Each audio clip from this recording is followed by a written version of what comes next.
LIS News, this is a week 2. Our first announcement for today is that Spirit Week is next week. So on Monday, we'll have Pajama Day. On Tuesday, there will be Decades Day. On Wednesday, we'll have a Sports Day where you can either dress up as a sports fan or you can come in your LIS sports uniform. And on Thursday, we'll have Movie Character Day. And the cost for all those 4 dress-up days is $5. In addition to this, we'll have games for the primary school out on the field on Tuesday at lunchtime. And on Wednesday at lunchtime, we'll have a hot dog eating competition for those in high school. The primary games are free, but the hot dog competition will be an additional $5. And then that Friday, there's a Professional Teachers Day, so you will not need to come into school for that. And then following that is our February break.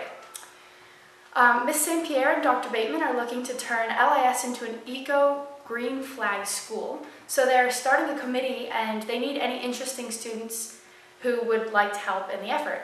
So if you'd like to get involved, you can please see either of them and let them know. And we'll begin meeting soon. After-school clubs and activities start this week.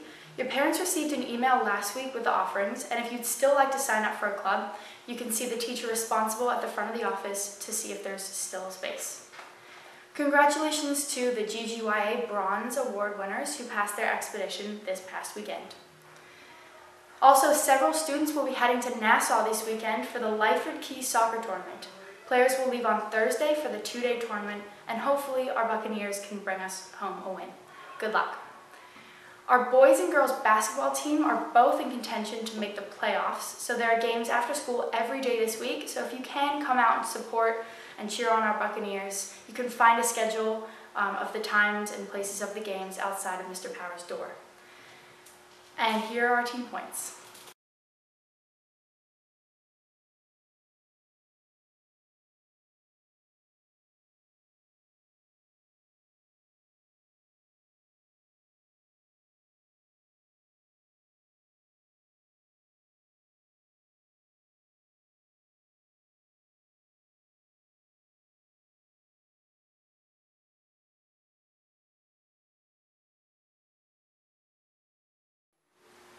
Hi, I'm Robert Pitter, and we're going to be looking at another interesting segment of Tech News. This time we're going to be looking at spinal implant technology. A team at École Polytechnique Fédérale de Lausanne, or EPFL for short, has developed flexible spinal implants that work for months. The name of the product is eDura. The organization has tested on paralyzed rats, and the results were that the rats were able to sprint, walk, and climb over objects. The product is still in its preliminary stage, so it may be a while before we can see this done in humans. As for its uses, it could potentially be used to restore movement in those who are paralyzed, who experience epilepsy, or other motor diseases. Let's take a look. Neural implants are systems designed to study and treat the injured nervous system. The most popular one is the cochlear implant that restores hearing. There are multiple technologies available, but in the long term, very often they trigger inflammation and even rejection by the host. Our innovation is that we've designed an implant that is soft and stretchable, just like the surrounding tissue. The implant integrates electrical stimulation and chemical stimulation, yet remain fully elastic. Using this implant, we've been able to restore locomotion in paralyzed animals, and this not only over short-time lab experiments, but also over weeks of implantation, and this without injuring the spinal cord.